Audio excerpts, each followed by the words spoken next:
கர்த்தர் உன்னை உயர்த்திடுவார். கலங்காதே என் மகனே, கர்த்தர் உன்னை உயர்த்திடுவார். கலங்காதே கண்மணியே. ஆண்டவராக இயேசு கிறிஸ்துவின் விலையேறப்பெற்ற நாமத்தினாலே உங்கள் யாவருக்கும் என் அன்பின் ஸ்தோத்திரத்தை இந்த காலவெளியில் உங்களுக்கு தெரியப்படுத்துகிறேன். உபாகமம் 28ஆம் அதிகாரம் 1வது வசனத்திலே இவ்வாறாக வாசிக்கிறோம். இன்று நான் உனக்கு விதிக்கிற உன் தேவனாகிய கர்த்தருடைய கட்டளைகளின் படியெல்லாம் செய்ய நீ கவனமாய் இருக்கும்படிக்கு அவர் சத்தத்திற்கு உண்மையாய் செவி கொடுப்பாயானால் உன் தேவனாகிய கர்த்தர் பூமியில் உள்ள சகல ஜாதிகளிலும் உன்னை மேன்மையாக வைப்பார் என்று சொல்லி பார்க்கிறோம். கிறிஸ்துவுக்குள் அன்பான தேவனுடைய பிள்ளைகளை, நாட்களும் கர்த்தர் உங்கள் ஒவ்வொருவரையும் உயர்த்தும்படியாக அவர் விரும்புகிறார். அவர் தம்முடைய வார்த்தையின் மூலமாக நமக்கு திருவுளம் பற்றுகிற காரியம், நான் உங்களை உயர்த்துவேன். அவர் உங்களை உயர்த்துவார். எப்படி உயர்த்துவார்? உயர்த்தப்படுவதற்கு ஒரு காரியத்தை நாம் செய்ய வேண்டும்.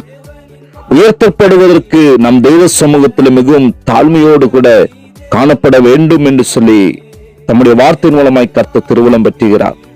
யாக்கோபுக்கு எழுதின நிருபத்திலே மிகவும் அழகாக வசனம் சொல்லுகிறது, கர்த்தருக்கு முன்பாக தாழ்மைப்படுங்கள், அப்பொழுது அவர் உங்களை உயர்த்துவார்.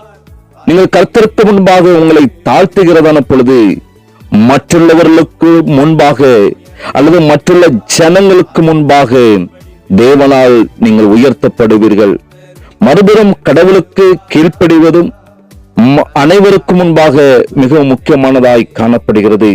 கர்த்தருக்கு கீழ்ப்படிவது என்பது நாம் அவரை நேசிப்பதும் அவரை அதிகமாக அன்பு கூறுவதும் என்பதை அதன் மூலமாக நமக்கு காட்டுகிறது.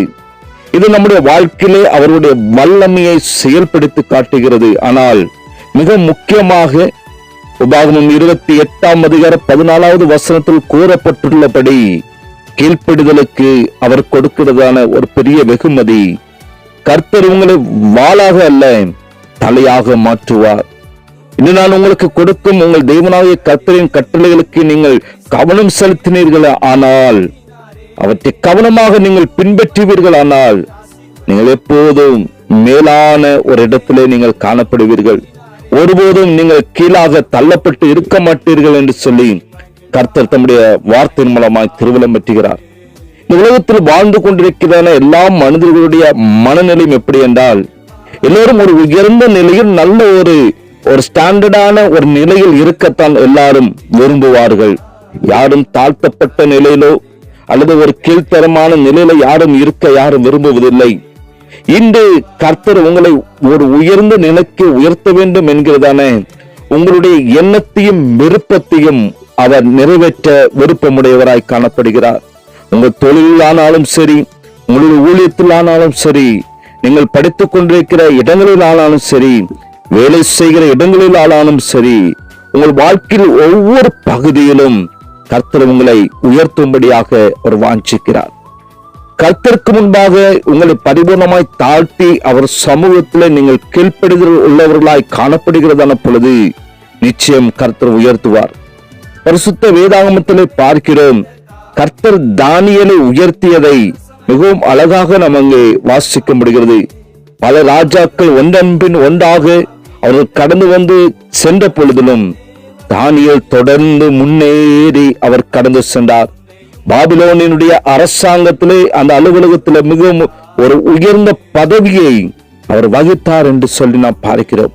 அவர் ஒரு நாளைக்கு 3 முறை அவர் தெய்வ சமூகத்தில் ஜெபிக்கிற ஒரு மனிதராக, தேவனுக்கென்று உண்மையும் மொத்தமுள்ள ஒரு நேர்மையானவராக அவர் காணப்பட்டார். ராஜாக்கள் கடந்து வந்து அவர்கள் வெளியேறினாலும் தானியேல் தொடர்ந்து செழித்து முன்னேறி அவர் கடந்து சென்றார். தானியேல் தன்னுடைய வாழ்க்கையிலே ஒரு வெற்றியுள்ள வாழ்க்கையை வாழ்ந்தார். வெவ்வேறு ராஜாக்களுடைய மத்தியிலே தானியேலை மற்றுள்ளவர்களை விட கர்த்தர் உயர்த்தி அவர் ஆசீர்வதித்தார் என்று சொல்லி பார்க்கிறோம். தானியேலை உயர்த்தின தேவன் உங்களையும் உயர்த்த அவர் விருப்பமுடையவராய் காணப்படுகிறார். நாம் செய்ய வேண்டியது ஒன்றுதான், தேவ சமூகத்தில் நம்மை அர்ப்பணிப்போடு கூட நம்மை தாழ்த்தி ஒப்பு கொடுக்கிறதான பொழுது தானியேலை உயர்த்தின தேவன் உங்களையும் உயர்த்துவார். ஜெபிக்கலாமா? உங்களை நேசிக்கிற அன்பின் நல்ல தகப்பனே, இப்ப ஆசீர்வதிக்கப்பட்ட இந்த காலை வேலைக்காக நாங்கள் உமக்கு நன்றி செலுத்துகிற ஆண்டவரே. இந்த பூமியில் காணப்படுகிற சகல ஜனங்களுக்கும் முன்பாக ஆண்டவரே, நீர் எங்களை உயர்த்த சுத்தமுள்ளவராக நீர் காணப்படுகிறது. அதற்கு ஆண்டவரே, நாங்கள் தெய்வ சமூகத்திலே கீழ்ப்படுதல் உள்ளவர்களாக எங்களை பரிபூர்ணமாய் தாழ்த்தி ஒப்பு கொடுக்கிறோம். கர்த்தர் நீர் உயர்த்த போதுமானவர்.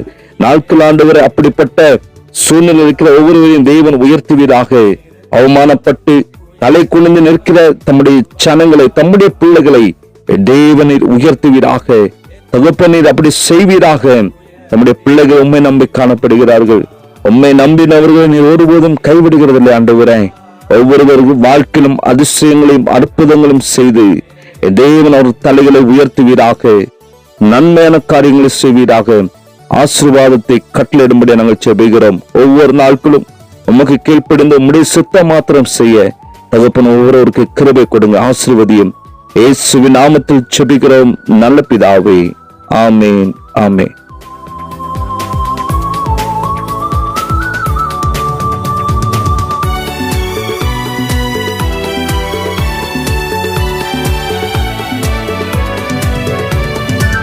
தேவனின் வார்த்தைக்கு கீழ்ப்படிந்த ஆபிரகாமை தேவன் உயர்த்தினாரே.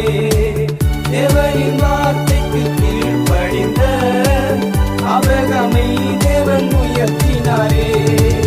அதுபோல் உன்னையும் உயர்த்தி மகிழ்வார், வார்த்தைக்கு கீழ்ப்படிந்தீரு.